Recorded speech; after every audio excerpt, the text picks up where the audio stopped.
ఈరోజు బైబిల్ నాతో పాటు కలిసి చదవండి. దావీదు రాసిన కీర్తనలు 102వ కీర్తన 1 నుంచి 11 వచనాలు చదువుకుందాము. యెహోవా, నా ప్రార్థన ఆలకింపుము, నా మొర నీ యొద్దకు చేరనిము. నా కష్టదినమున నాకు విముఖుడవై ఉండకుము.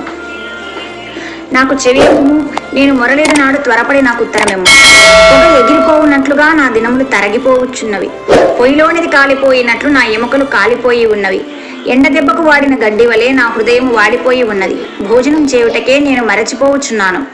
నా మూలుగుల శబ్దము వలన నా ఎముకలు నా దేహమునకు అంటుకొని పోయినవి.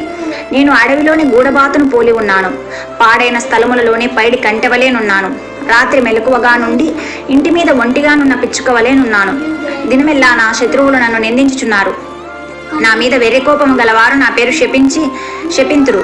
నీ కోపాగ్నిని బట్టి, నీ ఆగ్రహమును బట్టి బూడిదను ఆహారముగా భుజించుచున్నాను. నా పానీయముతో కన్నీళ్లు కలుపుకొంచున్నాను. నీవు నన్ను పైకెత్తి పారవేసి ఉన్నావు. నా దినములు సాగిపోయిన నీడను పోలి ఉన్నవి. గడ్డి వలె నేను వాడి ఉన్నాను. దేవుడి కొద్ది వాక్యమును దీవించి ఆశీర్వదించును గాక. ఆమేన్.